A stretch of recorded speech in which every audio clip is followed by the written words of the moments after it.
स्वाधीनता आंदोलन की क्रांति ज्वालाएं। बीना दास। कलकत्ता में एक विद्यालय के प्रधानाध्यापक श्री बेनी माधव दास अपने समय के बहुत ही सम्मानित और प्रभावशाली व्यक्ति थे। उन्होंने सुभाष चंद्र बोस को भी पढ़ाया था। श्री सुभाष चंद्र बोस ने स्वीकार किया है कि उनके चरित्र निर्माण में उनके गुरु श्री बेनी माधव दास का बहुत बड़ा हाथ रहा है। श्री बेनी माधव दास की दो पुत्रियां थीं। श्री बेनी माधव दास की छोटी पुत्री का नाम वीना था। वो अपनी बड़ी बहन कल्याणी देवी की भांति ही क्रांति के पथ पर अग्रसर हो गई।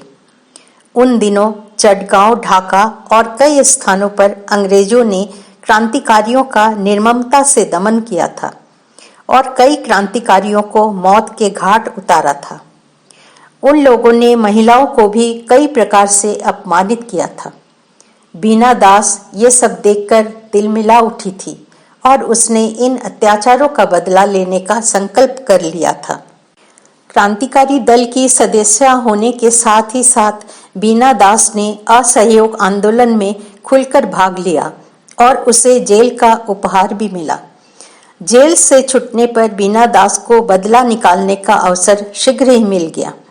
6 फरवरी 1932 को विश्वविद्यालय के दीक्षांत समारोह में बंगाल के गवर्नर मिस्टर स्टैनली जैक्सन मुख्य अतिथि के रूप में उपस्थित होकर स्नातकों को उपाधियां वितरित करने वाले थे।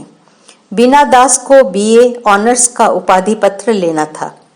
उसने निश्चय कर डाला कि जिस समय गवर्नर महोदय उसे उपाधि पत्र देंगे उसी समय वो उन्हें दूसरी दुनिया में जाने के लिए पत्र दे देगी। 6 फरवरी 1932 को दीक्षांत समारोह प्रारंभ हुआ। जब उपाधि पत्र लेने का बीना दास का क्रम आया तो वो मुस्कुराती हुई गवर्नर मिस्टर स्टैनली जैक्सन के सामने पहुंची और अपने गाउन में छिपा हुआ रिवॉल्वर निकालकर गवर्नर पर गोली चला दी। उसकी गोली सही निशाने पर नहीं लगी। उसकी गोली से विश्वविद्यालय के एक अधिकारी श्री दिनेश चंद्र सेन घायल हो गए। बीना दास ने दूसरी गोली चलाने के लिए हाथ उठाया ही था कि कर्नल सुहारावर्दी ने बीना दास का हाथ पकड़ लिया। वो गिरफ्तार कर ली गई। समस्त भारत और विश्व में एक लड़की के इस साहस के समाचार फैल गया। एक बंद कमरे को अदालत का रूप देकर न्यायिक कार्यवाही प्रारंभ हो गई। बचाव पक्ष के वकीलों के अतिरिक्त बीना दास ने स्वयं भी अदालत में एक लिखित बयान पढ़ा। मैं स्वीकार करती हूँ कि पिछले समारोह के अवसर पर सीनेट हाउस में मैंने गवर्नर पर गोली चलाई थी।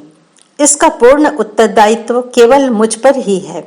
मैंने अपनी आंखों के सामने अपनी बहनों को अपमानित होते हुए देखा है। इस जीवन से मर जाना ही बेहतर था, लेकिन जब मरना ही था तो शान से क्यों न मरती। मैंने उस तानाशाह सरकार को कुछ सबक देकर मरने का निश्चय किया जिसने मेरे देश को परतंत्र कर रखा है। मैं नित्य ही यह सोचा करती थी कि क्या ऐसे देश में रहा जा सकता है जो गुलामी की जंजीरों में बुरी तरह से जकड़ा हो। क्या यह संभव नहीं कि इस तानाशाही को चुनौती दी जाए? क्या यह उचित नहीं होगा कि भारत की एक बेटी अंग्रेज की जान लेकर सोए हुए भारत को जगा दे? सरकार जनता के मन में उठी स्वाधीनता की भावना को दबा देना चाहती है। मिदनापुर, हिजली और चटगांव में जो अत्याचार किए गए थे वे इतने घिनौने थे कि मैं उन्हें अपने मन से निकाल नहीं सकी। हजारों लोगों को जेलों में यातनाएं भुगतनी पड़ रही होंगी और उनके माता पिता तड़प रहे होंगे। सरकार द्वारा किए जाने वाले इन सारे अत्याचारों को जनसाधारण को सुनाने और उन्हें गुलामी की नींद से जगाने के लिए मुझे यही एकमात्र साधन दिखाई दिया। मैं सभी को विश्वास दिला देना चाहती हूँ कि इस धरती पर न मुझे किसी से घृणा है और न द्वेष।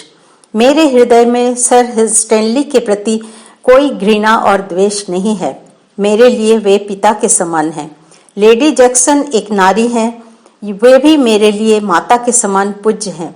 लेकिन बंगाल गवर्नर मेरा कोई अपना नहीं है। वो मेरा और मेरे देश का दुश्मन है। वो एक विदेशी सत्ता का प्रतिनिधित्व करता है, ऐसी सत्ता जिसने मेरे देश की 30 करोड़ जनता को दास्ता की जंजीरों में जकड़ रखा है और उन्हें अपाहिज बना रखा। मेरा उद्देश्य सफल हो गया है। मेरे अशांत मन को शांति मिली है। मैं अपने देशवासियों का ध्यान उन पर किए जाने वाले सारे कष्टों की ओर आकृष्ट करना चाहती थी। मेरा कदम पूरा हो गया है। वीना दास पर चले मुकदमे के निर्णय ने उसे 13 वर्षों के कठोर कारावास का दंड दिया। जब वह सन 1939 में जेल से छूटी तो भारत छोड़ो आंदोलन में फिर उसे 3 वर्ष कारावास का दंड दिया गया। जय भारत, जय हिंद।